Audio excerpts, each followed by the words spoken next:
Okay, Kapuso James, Kapuso Son, na ako dire sa gawas na bahin, itong hinabion, kining atong mga kapuso, nga usan ni ang kanhing OFW sa nasud Kuwait.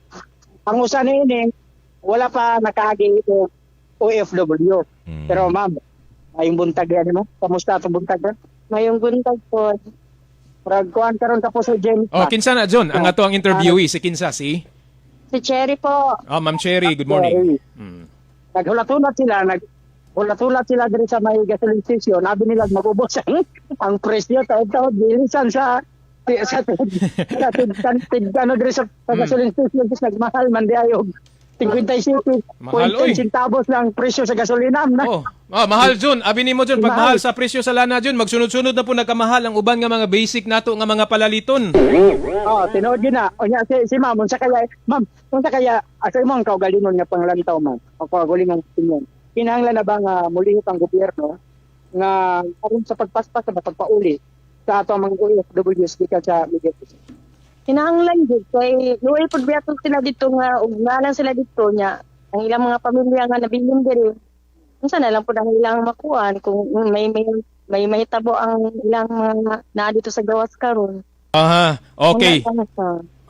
Pero ma'am, okay, so nilihok namang gyud ang ato ang gobyerno no adto pa nga mga nangaging simana bahin aning nahitabo dito sa Middle East. Pero ikaw ma'am as a Filipino, as a kanhiay usab nga OFW nato sa Kuwait, kinahanglan na ba or kontento ba ka sa gihimo karon nga lakang ha sa ato ang gobyerno kay naamang gihapon ma'am, naamang gihapon yung mga portion dito sa Middle East nga nagsinukliay gihapon og missile ang mga nagkasinabtanay nga mga nasud. Oo. Ano po sir, kay mo depende po sa ano gid sir kay sila manginabuhi gid na sila dito kay tungod sa diri po basta pag uli nila wala gyapon sila maano diri. Yan. Mo nang murag musugal na lang po sila dito kung unsa ilang kahimtang dito. Oo. Ano na lang po kung buhi or patay sila dito. Kaya Pero mo magyapon diri mauna nila nga diri lang gyapon. yes ma'am. Oh, Ma'am Cherry. Pero sa gihimo nga lakang karon sa ato ang government ma'am, sa pagkakaroon na sa gihimong lakang sa ato ang government, napaman kita sa alert level 3. Matud pa sa ato ang gobyerno, wala pa ta sa alert level 4 katubi taong pag-force na gyud sa ilaha sa pagpapauli diri sa ato sa Pilipinas. Kining gihimo nga lakang karon sa ato ang government, satisfied na ba ka ani or kinahanglan pang dungagan or dili na? Satisfied na sir, okay na. Nga maka at least nagaano po sila nga unsay maayo nga buhaton ba nga makabalik sila dire. Pero ma'am, ikaw Ma'am Cherry, matud pa sa report ni June Pandamon, iyang naisigutan kaganiha, dili pa lamang dugay, OFW ka sa ato dito mismo sa Kuwait. Dili sir, kato akong kauban sir. Ay, katong imuhang kauban. Oo. Okay. Nindot unta tog katong imuhang kauban pud no ato ang mahinabi Ma'am Cherry. Pero sige lang, kamong duha ang amo ang hinabuyon. Kamong duha. Nadiri ka po si James, nadiri si Madam ang kanatong OFW. Oh, sige, pero June, salamat kay Ma'am Cherry po. Ina si Ma'am Cherry, salamat kaayo ha. Sige sir. Ikaw ma'am, unsa yung reaction mo ma'am nga dati magka-OFW? Ayun na sir.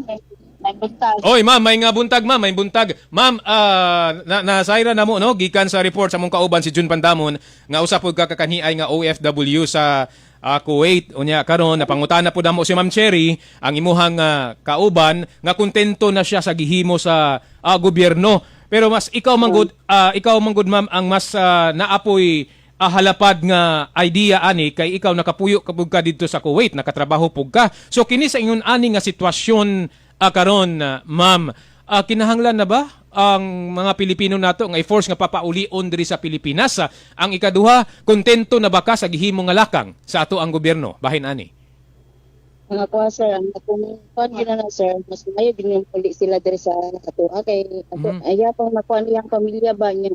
Ito ra kabalo pag abot sa panahon nga pagkagubot na dihan na sila magsala-sala og uli nga wala na ikuan. Na magkuha sa gobyerno. So dili ba gyud na lalim dito ma'am ug naay mga ingon ana nga mga pangitabo base sa imuhang experience? Dili gid sir ay. Unsay feeling ma'am og dugay-dugay man ka dito sa Kuwait no? Unsay feeling og naay mga ingon ana nga mga bangi-bangi nindot man gud ni son ato siyang mapangutana kay para masayran karon sa to ang mga tigpaminaw. Isip usa ka OFW, unsay bation, unsay ginabati ninyo dito ma'am og naay mga inana nanay mga sirena or mga sirin o sirens nga inyo madunggan, unsay inyong ginahimo? Kuha sir, wala pa yung ko experience ano mga sirin-sirin sir kay Okay. 2016 pa man ko nag-ano sir, Mhm. nag-abroad. Pero mga inana sa Luzon, nagsala-sala yun kay siyempre wala rin kasi mga pamilya. Tinuod. Bitaw. Ma'am, si Son de la Cruz si ma'am. Ma'am, nakoy pangutana ma'am. Sa imong pag-uli dire ma'am, after sa imong pagtrabaho didto, nakauli ka dire. Naa ba ka dayoy trabaho ma'am o nag-standby sa ka? Nag-standby pa sir. Oo. Pero along the way nakakita man kag trabaho. Karon lang po niya January sir. Pero pag uli na mga to sir, natagaan niya ito ayuda, murag 5K, mga to sa tupan. OFW. So kanang tabang nga gihatag sa gobyerno para sa imuha nga ayuda pagpauli niyo diri na may mga ayuda nga gipanghatag, sakto ra ba na, igo ra ba na? Ilabi na katong mga OFWs nga gikan dito sa laing nasod nga na igo pod sa gyera nga karon hatagan po sila mga ayuda usab sa gobyerno, kana igo ra ba na ma'am or napay kinahanglan dungagan para sa inyo? Kinahanglan ba yung dumagan sir, kanang ayuda nga kintimin, murag kulang ra yun na sir, bakit murag dinag niya mga estudyante. Bitaw no? Oo. Unsay gusto tabang nimo nga madawat ma'am? Kana livelihood lang sir. Ha? Livelihood. Livelihood. Livelihood. Kining pagpaskwela sa mga estudyante ana. Apil pod. Oo. Apit po sir. So para nimo kulang gyud ma'am no. Kulang pa para nimo, di ba kontento? Sige sir. Okay, sige ma'am, salamat sige, kayo. ma'am. Jun, ang ato na hinabi Jun, si Ma'am Cherry katong kaganiha, matod pa niya, kontento na siya Jun sa gihimo sa ato ang government. Unya ang lisod man gud po daw ang mga OFW nato nga papaulion dayon diri kay lisod pud ang trabaho sa Pilipinas. Mo to iyahang punto de vista. Ang ikaduha natong nahinabi si Ma'am, kinsa tong unsay nga natong ikaduha? Si Ma'am? Ma'am Ayen. Si Ma'am Yen. Ma'am Yen. Si Ma'am Yen nagkanayon siya nga papaulion na lang. Ana ba? Papaulion na lang kay dili lalim ang kinabuhi didto sa abroad. Bisan pag moingong kag naa ka didto sa Europa, hayahay kay ka dili lalim ang kinabuhi bisag naa ka sa Europe, bisag naa ka sa Amerika. Sa asa nga lugar. How much more og naa ka sa Middle East? Ubang lugar ha, ubang lugar sa Middle East ha. Yes, Kapuso James. So, sila, nagkanayon din na Ma'am Yen, sudyod ang bilang OFW. Ang si Ma'am si Ma'am Cherry, mas pabor siya nga paulion na lang din sa Pilipinas kay base nun niya disgrasya dito, unsa sila, luoy po ng pamilya Kapuso James. Nagapaabot diri sa Pilipinas. Si Ma'am Yen, ingon niya papaulion na lang. Si Ma'am Cherry, dapat tagaan og trabaho if in case ug unsa man nga makauli diri sa ato sa Pilipinas. Si Ma'am Cherry medyo kuan pa siya napa sa kalagitnaan ba nas tunga in between. Wala pa gid siya ingon tang iyahang desisyon or iyahang siguro Kapuso Yes, Kapuso son.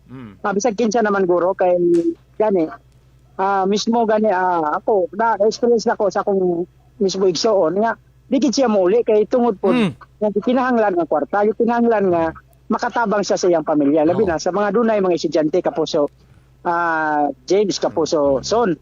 So mo nang ilaha dito murag makaingon pud ta ba buwis buhay lang pod kay mo unsay mahitabo dawaton mo na lang murag mao ilahang kuan ba dagan sa ilang panguna-una kay matud pa sa akong nahinabi Kapuso James Kapuso son okay ra daw og Manila ra nag Mindanao dali ra daw makauli mahal man gud daw ang pamasahe o labi na pag mobalik na pud ka og abroad ug mahuman na ang gera mo balik na pud ka dito panarbaho maglisod na pud ka ga-apply mo na ilahang na silang una mas mapay humanon nila ang ilang kontrata kay nakakontrata man nila Kapuso James Kapuso son ang ilahang pagpanarbaho dito sa laing